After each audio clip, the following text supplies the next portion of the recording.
انا جعلناہ قرآنا عربیا، بے شک ہم نے قرآن کو اتارا ہے عربی زبان کے اندر، عربی بنا دیا ہے اس کو، لعلکم تعقلون، تاکہ تم اس کو سمجھ سکو۔ تو قرآن حکیم کا عربی میں آنے کا مقصد کیا ہے؟ قرآن حکیم کو سمجھ سکو، یعنی قرآن کا پرائمری مقصد اس کی تلاوت کرنا نہیں ہے، اس کو چومنا چاٹنا نہیں ہے، بلکہ سمجھنا ہے۔ یہ کتنی حیران کن بات ہے کہ قرآن حکیم دنیا میں سب سے زیادہ پڑھی جانے والی کتاب ہے، لیکن اس کا تاریک پہلو یہ ہے کہ قرآن حکیم دنیا میں سب سے زیادہ بغیر سمجھ کے پڑھی جانے والی کتاب ہے۔ اتنی زیادہ کوئی ایسی کتاب نہیں جو بغیر سمجھ کے پڑھی جاتی ہو۔ آپ کو آپ کا کوئی دوست انگلینڈ جا کے انگلش میں خط لکھے اور آپ کو انگلش نہ آتی ہو، تو آپ کئی لوگوں سے کوشش کریں گے کہ یار یہ جو اس نے خط لکھا ہے مجھے پتہ چلے میرے دوست نے میری طرف کیا روانہ کیا۔ لیکن قرآن اتنی مظلوم کتاب ہے کہ یہ کریٹر آف دا یونیورس، اس کائنات کے بنانے والے نے آپ کی طرف اپنا آخری پیغام بھیجا ہے، انسانیت کی طرف، کہ جس کے بعد اب کوئی پیغام نہیں آنا۔ عربی زبان میں نازل کیا، لیکن ہمیں کبھی توفیق نہیں ہوئی، اس کا تو ہمیں ترجمہ کروانے کی بھی ضرورت نہیں ہے۔ اللہ تعالیٰ نے ایسے اسباب پیدا کیے ہیں کہ اس وقت دنیا کی جتنی بھی میجر زبانیں ہیں ان میں قرآن حکیم کا ترجمہ ہو چکا ہے۔ انگلش میں ہو گیا تو آپ سمجھ لیں پوری دنیا کا ہو گیا۔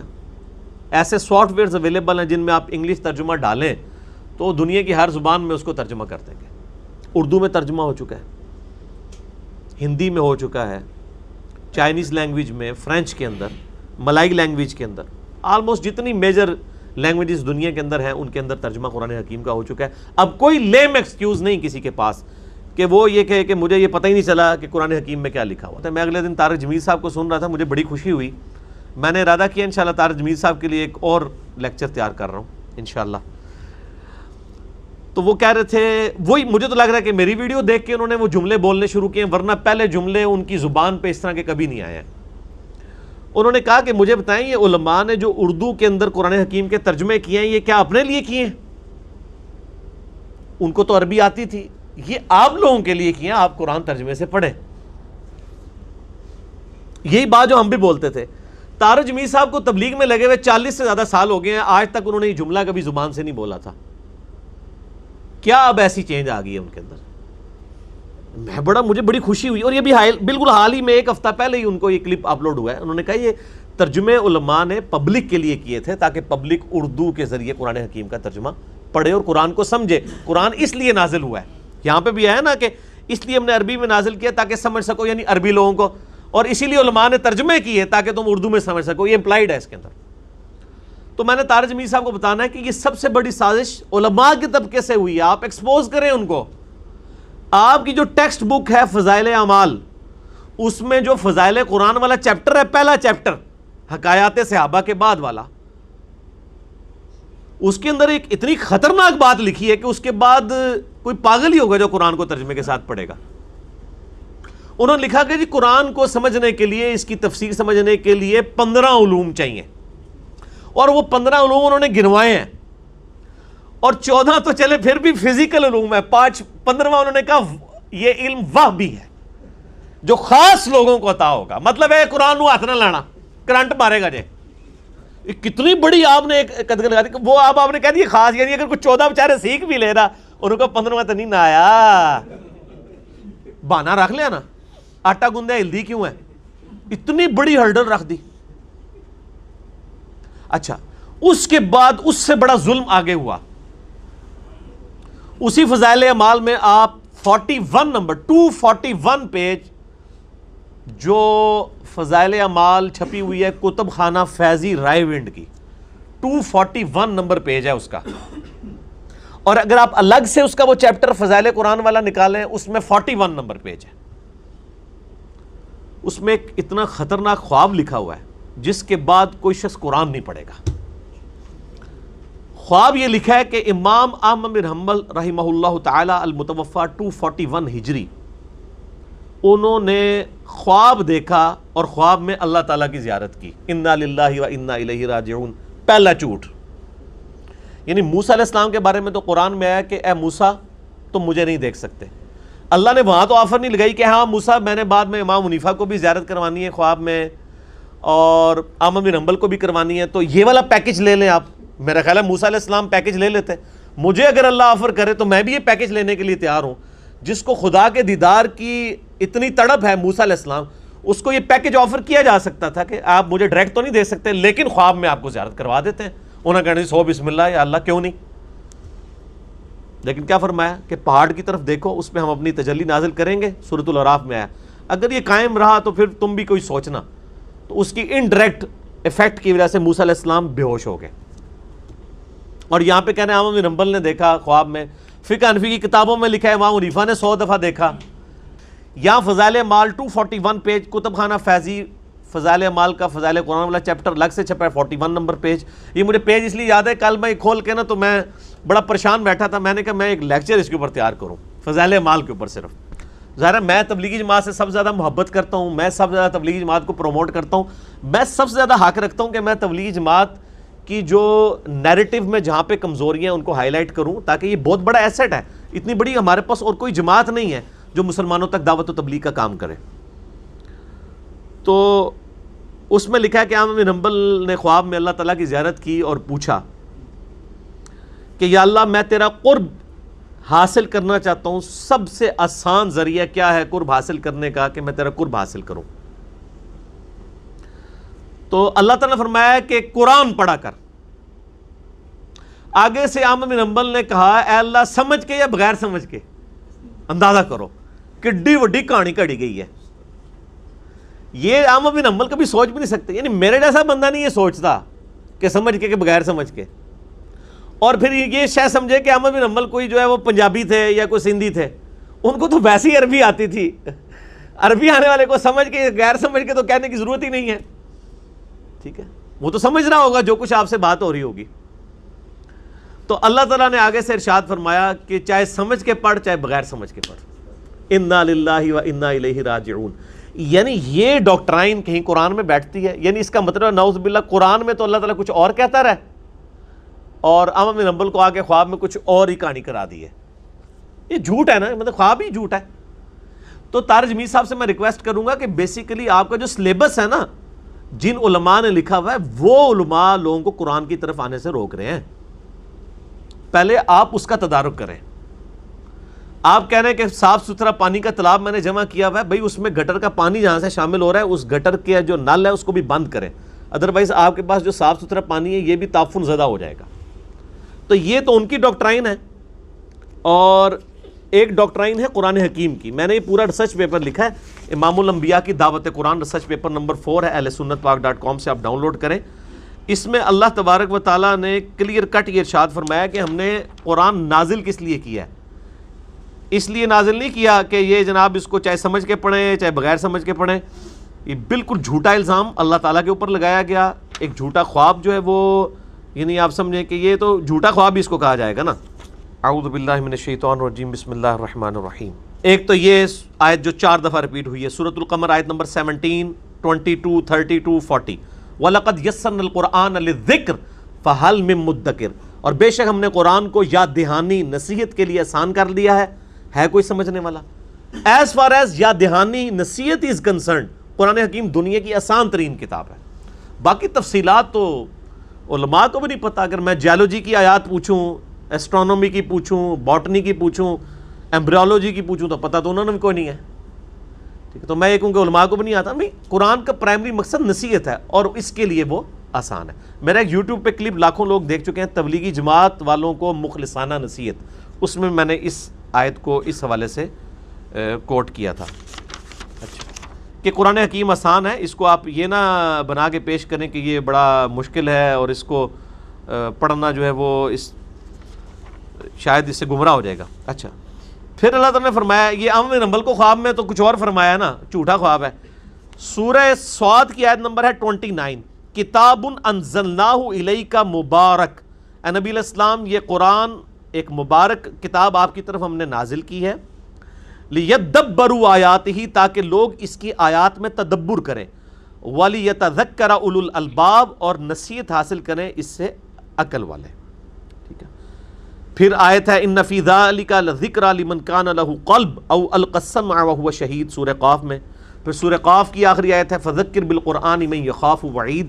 یعنی پورا قرآن تو یہ کہہ رہا ہے کہ تو قرآن سمجھنے کے لیے نازل ہوا ہے، یعنی یہ چونے چاٹنے کے لیے نہ، چاہے سمجھ کے پڑھو جی چاہے بغیر سمجھ کے پڑھو، اڑ کے نہیں سمجھ کے پڑھنا ہے. جو اینڈ رزلٹ ہی ایک ہے. جب آپ لالچ ہی نہیں کسی کو دے رہے تو اس نے کہاں سے سمجھنا ہے؟ تو اس نے پھر طوطے کی طرح ہی پڑھنا ہے. اللہ تعالیٰ ہمارا ہم نے قرآن عربی میں اس لیے نازل کیا تاکہ تم اسے سمجھ سکو. ظاہر ہے اس میں اولین مخاطب تو مشرکین عرب تھے، عرب کے رہنے والے لوگ تھے، ان کی زبان میں، چونکہ انہی کو اللہ تعالیٰ نے جو ہے وہ اٹھانا تھا. یعنی قرآن حکیم کی جو مرکزی دعوت ہے وہ عرب کے لوگوں کی طرف ہے، انہی کو اٹھا کے پھر پوری دنیا تک قرآن کا پیغام پہنچانا تھا. اس لیے یہ ضروری تھا کہ جو لوگ لیڈرشپ کے اوپر فائز ہوں ان کی اپنی زبان کم از کم. اور میں یہ اکثر کہتا ہوں کہ عرب کے لوگوں کے اندر دو کمزوریاں تھیں جن کو اللہ تعالیٰ نے اس حوالے سے اوور کم کیا کہ انہوں نے رومن اور پرشین امپائر اکھاڑ کے رکھ دی. کسی نے سوچا بھی نہیں تھا کہ بدو لوگ جن کو کسی زمرے میں شمار نہیں کیا جاتا تھا، 17 سال کے اندر، 1 ہجری سے لے کے 17 ہجری کے اندر انہوں نے دونوں سپر پاورز الٹ کے رکھ دی. ان میں ایک کمزوری یہ تھی کہ طوائف الملوکی تھی، یعنی آپس میں لڑتے رہتے تھے، ایک قبیلہ دوسرے سے لڑتا تھا، کوئی ایک یونٹی نہیں تھی کہ ایک جھنڈے کے نیچے وہ جمع ہو. ان کو یہ پتہ نہیں تھا کہ ان کے اندر اتنا پوٹینشل موجود ہے کہ یہ جو آپس میں لڑتے رہتے ہیں اور اس ٹف ماحول کے عادی ہیں، ریگستانی ماحول کے، اور رومن اور پرشین امپائر جو کہ صدیوں سے دنیا پہ حکومت کرتے ہوئے ایک سمجھ لیں انہوں نے ایک کنکلوڈ کر لیا کہ ہمیں تو کوئی ڈیفیٹ کر ہی نہیں سکتا. وہ ایک آج کے دور کے اعتبار سے سمجھیں کہ وہ ایک فارمی قسم کے لوگ بن چکے ہوئے تھے، ایسیوں میں رہنے والے عرب کے لوگ، ٹف ماحول کے عادی، ریگستانی، ٹھیک ہے جی، اتنی مشکل زندگی گزارنے والے لوگ. لیکن کمزوری یہ تھی کہ طوائف الملوکی تھی. اگر کوئی ایک شخص ایسا ان میں مبعوث ہوتا جو ان کو ایک جھنڈے کے نیچے جمع کر دیتا تو وہ سارے لوگ، اتنے ٹف ماحول کے عادی لوگ، وہ اس قابل تھے کہ وہ رومن اور پرشین امپائر کو الٹ سکتے تھے. اور وہ اللہ تعالیٰ نے اپنا پیغمبر ان میں مبعوث کر دیا صلی اللہ علیہ وآلہ وسلم. دوسری ان کے اندر خامی تھی کہ وہ امی تھے، ان پڑھ، جاہل، اجڈ. ان کو یعنی یہ نٹوریس ورڈ کے طور پہ کہا جاتا تھا، یہ ان پڑھ ہیں، کو تو پتہ ہی نہیں کسی چیز کا. اس کی وجہ سے جو اہل علم تھے ان کی بڑی دھاک ہوتی تھی عربیوں کے اوپر. جو عرب کے یہود تھے وہ امیین کو اسی چیز کے ٹانٹ کرتے تھے، تم تو ان پڑھ جاہل لوگ ہو، تمہیں تو علم پتہ نہیں، ہم تو کتاب ہیں، ہم اہل کتاب ہیں، کتابوں والے ہیں. اللہ تعالیٰ نے ان کو کتاب پھر ایسی دے دی جو ان امیین کی اپنی زبان میں تھی. اب مجھے بتائیں، جو شخص سورۃ البقرہ، سورہ آل عمران، سورۃ المائدہ، سورہ نساء، یہ 4 سورتیں پڑھ لے، دنیا کا کوئی پادری چاہے وہ یہودی ہو یا عیسائی، وہ ان کا مقابلہ کر سکتا تھا. جو سورۃ الانعام پڑھ لے، جو ہے وہ سورہ روم پڑھ لے، سورہ قاف پڑھ لے، دنیا کوئی آج کا بھی بڑے سے بڑا ایتھیسٹ دلائل میں اس کا مقابلہ نہیں کر سکتا. اور ان امیین کو ان کی زبان کے اندر، عربی زبان کے اندر اللہ تعالیٰ نے کتاب دے دی. پھر آپ دیکھیں نا انہوں نے کس طرح اکھاڑ کے رکھ دیے سب کو. علم کے میدان میں بھی کس لیول پہ وہ گئے کہ ان کا مقابلہ نہیں کر سکتا تھا. اور اسلحہ نہیں تھا، جذبہ تھا، ایمان تھا، یونٹی تھی. رومن اور پرشین امپائر کے اسلحے انہوں نے انہی سے لوٹ کے ان کی امپائرز کو الٹ کے رکھ دیا ود ان 17 ایئرس. یہ بہت بڑا انقلاب ہے. اور یہ انقلاب اگر آپ نے دیکھنا ہے نا، یہ آپ کو کتابوں میں نہیں ملے گا، نہ مولویوں کی تقریروں میں ملے گا. اس کے لیے آپ کو عمر سیریز دیکھنی پڑے گی. وہ بھی کوئی مولویوں کی کوشش نہیں ہے. یہ ٹھیک ہے کہ پیچھے وہ بڑے سکالرز ہیں، لیکن وہ سکالرز ہیں، مولوی نہیں ہیں. یوسف القرضاوی یا ڈاکٹر علی سلابی جو اس کے کنسلٹنٹ ہیں. قطر والوں نے فلم بنائی ہے 30 اقساط کے اوپر سیدنا عمر فاروق رضی اللہ تعالیٰ عنہ علیہ السلام کو سینٹرڈ کرتے ہوئے پوری نبی الاسلام کی بایوگرافی فلما دی ہے، اعلان نبوت سے 6 سال پہلے سے لے کر ٹل سیدنا عمر کی شہادت تک. اس میں جنگ قادسیہ بھی ہے جو پرشین امپائر کے خلاف فیصلہ کن جنگ ہوئی، جنگ یرموک جو رومن امپائر کے خلاف فیصلہ کن جنگ ہوئی، اور اس سے پہلے نبی الاسلام کے مبارک زمانے میں بھی جو غزوہ خندق ہوئی یا غزوہ احد ہوئی، غزوہ بدر، یہ سب کی سب فلمائی ہے عربی کے اندر، اور اس کا ٹیسٹ ہی عربی میں ہونا ہے. اور اس کی سب ٹائٹل انگلش سب ٹائٹل کے ساتھ الحمدللہ وہ یوٹیوب کے اوپر اویلیبل ہے. اگر یوٹیوب پہ نہ بھی ملے، کچھ اس حوالے سے بھی کاپی رائٹس کا بھی ایشو بنا، تو ڈیلی موشن کے اوپر اویلیبل ہے، کچھ اردو کے اوپر بھی کام ہو گیا ہے. بہرحال انگلش سب ٹائٹل اگر آپ ساتھ روک کے اس کو دیکھتے جائیں تو آپ کو ایگزیکٹلی پتہ چلے گا کہ کس طریقے سے ایک عرب کی ریولوشن اٹھی اور اس نے صدیوں کی حکومتیں ان کو الٹ کے رکھ دیا. دو چیزوں کی بنیاد کے اوپر، ایک یونٹی اور دوسرا ان کے پاس جو علم تھا جو اللہ نے قرآن کی شکل میں ان کو دیا. وَإِنَّهُ فِي أُمِّ الْكِتَابِ لَدَيْنَا لَعَلِيٌّ حَكِيمٌ، اور بے شک یہ قرآن اس الکتاب، اس کتاب کی ماں، کتابوں کی جڑ میں ہمارے پاس ہے، بہت بلند اور حکمت والی. یعنی لوح محفوظ کے اندر اصل قرآن ہے. یہ قرآن جو ہمارے ہاتھ میں ہے نا، یہ اس کی مصدقہ اتھینٹیکیٹڈ فوٹو کاپی ہے. اصل قرآن جو ہے وہ اللہ تعالیٰ کے پاس لوح محفوظ میں ہے، جس سے وہ بتدریج اتارا گیا. جو اللہ تعالیٰ نے فرمایا نا سورہ واقعہ کے اندر بھی آتا ہے نا، جہاں پہ اللہ تعالیٰ نے، جس کا غلط انٹرپریٹیشن بھی لوگوں نے کر لی اس حوالے سے کہ جی قرآن پاک کو صرف پاکیزہ لوگ ہی ہاتھ لگا سکتے ہیں، حالانکہ وہ بات ہی کچھ اور ہو رہی تھی. انہ لقرآن کریم فی کتاب مکنون لا یمسہ الا المطہرون تنزیل من رب العالمین. یہ قرآن حکیم جو ہے وہ اللہ تعالیٰ کے پاس لوح محفوظ میں ہے، اور وہاں پہ صرف پاکیزہ لوگ ہی اپروچ کر سکتے ہیں، یعنی فرشتے. یہ جنات کا اتارا ہوا نہیں ہے، یہ فرشتوں کے ذریعے اترا ہے. اور وہ پاکیزہ لوگ سے مراد لوگوں نے باوضو اس کا ترجمہ کر دیا، کسی نے کچھ کر دیا. صرف ایک چیز ہے جو جامعہ ترمذی میں اور ابو داؤد کے اندر موجود ہے. سیدنا علی رضی اللہ تعالیٰ عنہ علیہ السلام کہتے ہیں کہ نبی علیہ السلام کو حالت جنابت کے علاوہ کوئی اور حالت قرآن پڑھنے سے مانے نہیں ہوتی تھی. آپ جنبی نہ ہو، یعنی غسل فرض نہ ہو، اس کے علاوہ آپ کسی حال میں بھی ہوں، کوئی پروٹوکول نہیں ہے قرآن پاک کو پڑھنے کا. اور اب یہ شکر ہے ٹچ سکرین موبائل آئے ہیں تو یہ مولویوں کا یہ والا حربہ ہی ختم ہو گیا ہے، جی قرآن کو چھو نہیں سکتے. اب تو وہ بھی مانتے ہیں کہ یہ چھونے میں نہیں آتا.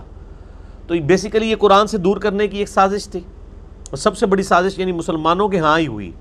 مسلمان علماء کی طرف سے ہی، علماء سو کی طرف سے، کیونکہ علماء سو تو ہم برکت کے لیے بول دیتے ہیں، اکثریت تو سوئے ہی ہوئے نے، تو اگے بھی سوندے پہ نے پنجابی والے.